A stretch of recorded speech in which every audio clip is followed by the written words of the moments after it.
धर्म क्षेत्र कुरुक्षेत्र से विजय सब्रवाल अपने त्रिशूल प्रोग्राम में आप सबको नमस्ते, सत श्री अकाल और आदाब करता है।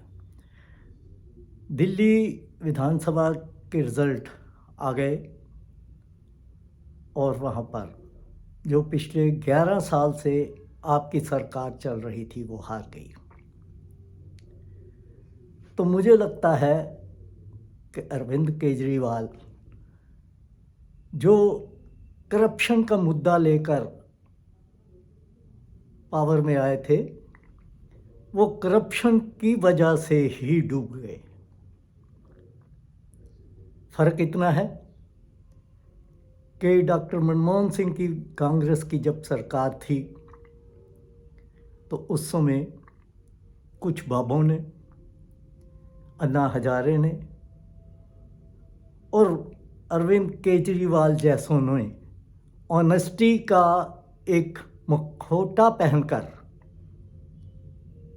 करप्शन के खिलाफ मुहिम चलाई और शीला दीक्षित की सरकार उस समय जो दिल्ली का जो उद्धार शीला दीक्षित ने किया है, शायद ही किसी ने किया हो, उसके खिलाफ और डॉक्टर मनमोहन सिंह के खिलाफ ऐसा माहौल बनाया कि उनको अगली इलेक्शन में हरा दिया गया।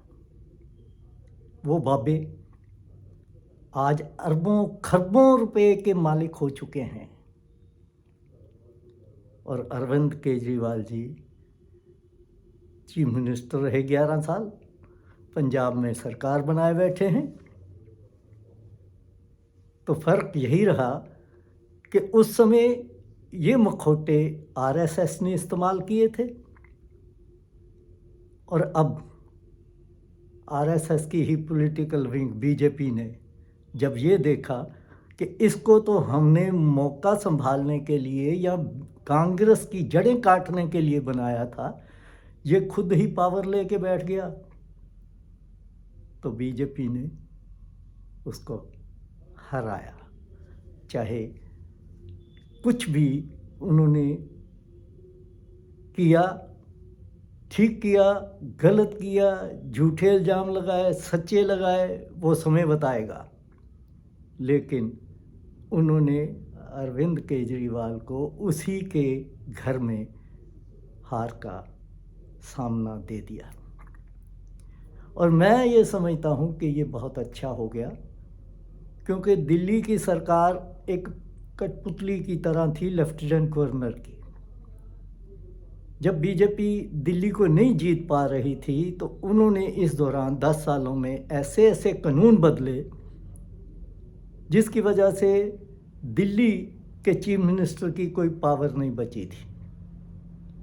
छोटी सी फाइल भी एक पीएन की जॉब देने के लिए या ट्रांसफ़र करने के लिए भी एलजी के पास, लेफ्टिनेंट गवर्नर के पास फाइल जाती थी। तो तरह तरह के मुद्दे उठाए जाते थे, पोल्यूशन हो गई, पानी गंदा हो गया, सड़कें टूट गईं, ये हो गया, वो हो गया। अब बीजेपी की सरकार है, अब जिम्मेदारी भी उन्हीं की है। तो अब देखते हैं कि बीजेपी कितनी ऑनेस्टी से, कितनी साफ सुथरी सरकार दे पाती है।